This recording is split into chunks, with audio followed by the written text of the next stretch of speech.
A Fraternidade Espírita Chico Xavier apresenta A Página Amiga, o audiobook do livro Nosso Lar.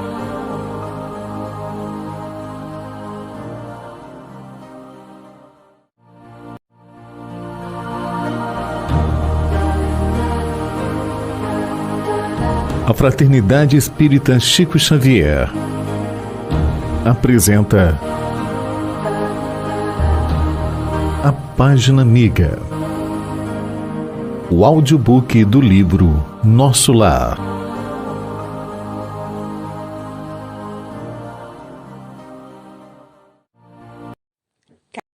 Capítulo 41. Convocados à luta. Nos primeiros dias de setembro de 1939, nosso lar sofreu igualmente o choque porque passavam diversas colônias espirituais ligadas à civilização americana. Era a guerra europeia, tão destruidora nos círculos da carne, quão perturbadora no plano do espírito. Entidades numerosas comentavam os empreendimentos bélicos em perspectiva, sem disfarçarem o imenso terror de que se possuíam. Sabia-se desde muito que as grandes fraternidades do Oriente suportavam as vibrações antagônicas da nação japonesa, experimentando dificuldades de vulto. Anotavam-se, porém, agora, fatos curiosos de alto padrão educativo. Assim como os nobres círculos espirituais da velha Ásia lutavam em silêncio, preparava-se nosso lar para o mesmo gênero de serviço.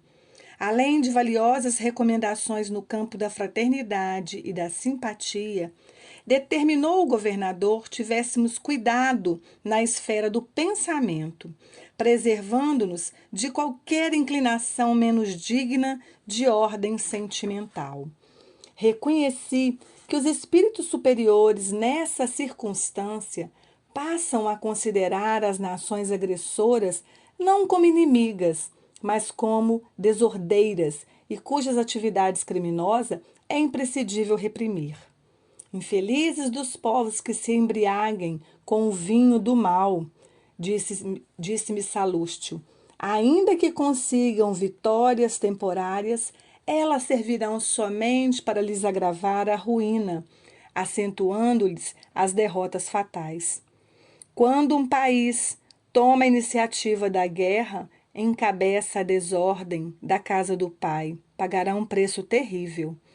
Observei então que as zonas superiores da vida se voltam em defesa justa contra os empreendimentos da ignorância e da sombra, congregados para a anarquia e, consequentemente, para a destruição. Esclareceram-me os colegas de trabalho que nos acontecimentos dessa natureza, os países agressores convertem-se naturalmente em núcleos poderosos de centralização das forças do mal. Sem se precatarem dos perigos, imensos esses povos, com exceção dos espíritos nobres e sábios que lhes integram o quadro de serviço, embriagam-se ao contato dos elementos da perversão que invocam das camadas sombrias. Coletividades operosas convertem-se em autônomos do crime. Legiões infernais precipitam-se sobre grandes oficinas do progresso comum, transformando-as em campos de perversidade e horror. Mas, enquanto os bandos escuros se apoderam da mente dos agressores, os agrupamentos espirituais da vida nobre movimentam-se em auxílio dos agredidos. Se devemos lastimar as criaturas em oposição à lei do bem, com mais propriedade devemos lamentar o povo que olvidou a justiça.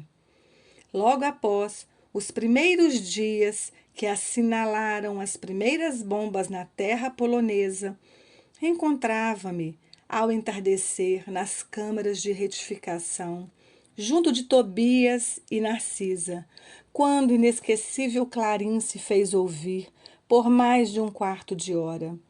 Profunda emoção nos invadira a todas. É a convocação superior dos serviços de socorro à terra, explicou-me Narcisa bondosamente. Temos o sinal de que a guerra prosseguirá com terríveis tormentos para o espírito humano, exclamou Tobias, inquieto. Apesar da distância, toda a vida psíquica americana teve na Europa sua origem. Teremos grande trabalho em preservar o novo mundo. A clarinada fazia-se ouvir com modulações estranhas e imponentes. Notei que o profundo silêncio caiu sobre todo o ministério da regeneração. Atento à minha atitude de angustiosa expectativa, Tobias afirmou: Quando soa o clarim de alerta, em nome do Senhor, precisamos fazer calar os ruídos de baixo para que o apelo grave em nossos corações. Quando o misterioso instrumento desferiu a última nota, fomos ao grande parque, a fim de observar o céu. Profundamente comovido, vi inúmeros pontos luminosos, parecendo pequenos focos resplandecentes e longínquos, a librarem-se no firmamento. Esse clarim, disse Tobias, igualmente emocionado, é utilizado por espíritos vigilantes de elevada expressão hierárquica. Regressando ao interior das câmaras, tive a atenção atraída para enormes rumores provenientes das zonas mais altas da colônia, onde se localizavam as vias públicas. Tobias confiou a Narcisa certas atividades de importância junto aos enfermos e convidou-me a sair para observar o movimento popular.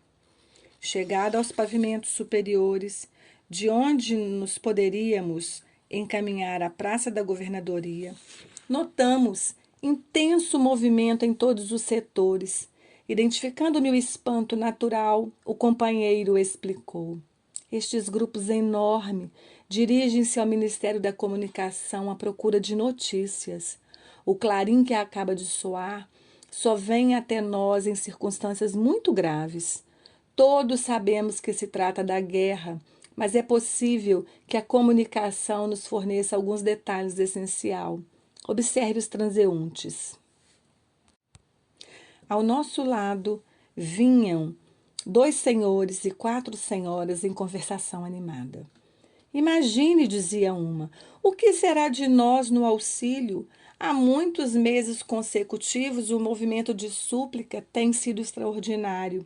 Experimentamos justa dificuldade para atender a todos os deveres. E nós com a regeneração? Objetava o cavalheiro mais idoso. Os serviços prosseguem consideravelmente aumentados. No meu setor, a vigilância contra as vibrações umbralinas reclama esforços incessantes.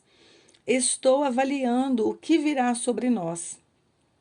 Tobias segurou-me o braço de leve e exclamou: adiantemo-nos um pouco, ouçamos o que dizem os outros grupos.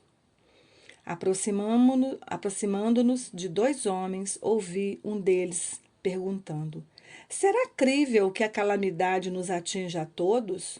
O interpelado, que parecia portador de grande equilíbrio espiritual, replicou sereno: de qualquer modo, não vejo motivo para precipitações. A única novidade é o acréscimo de serviço que, no fundo, constituirá uma bênção. Quanto ao mais, tudo é natural, a meu ver. A doença é mestra da saúde, o desastre da ponderação. A China está sob a metralha há muito tempo e não se mostrou você ainda qualquer demonstração de assombro. Mas agora, objetou o companheiro desapontado, parece que serei compelido a modificar meu programa de trabalho. O outro sorriu e ponderou. Elvésio. Esqueçamos o meu programa para pensar em nossos programas.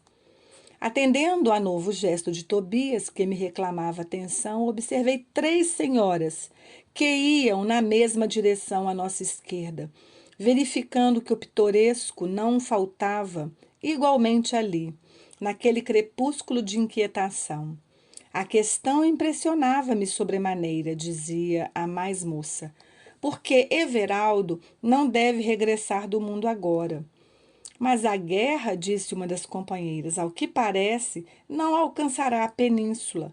Portugal está muito longe do teatro dos acontecimentos. Entretanto, indagou a outra componente do trio, por que semelhante preocupação? Se Everardo viesse, que aconteceria? Receio, esclareceu a mais jovem, que ele me procure nas qualidades de esposa. Não o poderia suportar. É muito ignorante e, de algum modo, me submeteria a novas crueldades. Tola que és, comentou a companheira. Ouvidaste que Everardo será barrado pelo umbral ou coisa pior? Tobias, sorrindo, informou. Ela teme a libertação de um marido imprudente e perverso. Decorridos longos minutos em que observávamos a multidão espiritual, atingimos o Ministério da Comunicação, detendo-nos antes os enormes edifícios consagrados ao trabalho informativo. Milhares de entidades acotovelavam-se aflitivamente. Todos queriam informações e esclarecimentos. Impossível, porém, um acordo geral. Exatamente surpreendidos com o vozerio enorme, vi que alguém subira a uma sacada de grande altura, reclamando a atenção popular. Era um velho de aspecto imponente, anunciando que dentro de 10 minutos far-se-ia ouvir um apelo do governador. É o ministro Esperidião, informou Tobias, atendendo-me a curiosidade. Serenado o barulho, daí a momentos, ouviu-se a voz do próprio governador por intermédio de numerosos alto-falantes. Irmãos de nosso lar, não vos entregueis a distúrbio do pensamento ou da palavra. A aflição não constrói, a ansiedade não edifica. Saibamos ser dignos do clarim do Senhor, atendendo-lhes à vontade divina, no trabalho silencioso em nossos postos, aquela voz clara e veemente de quem falava com autoridade e amor operou singular efeito na multidão. No curto espaço de 1 hora, toda a colônia regressava à serenidade habitual.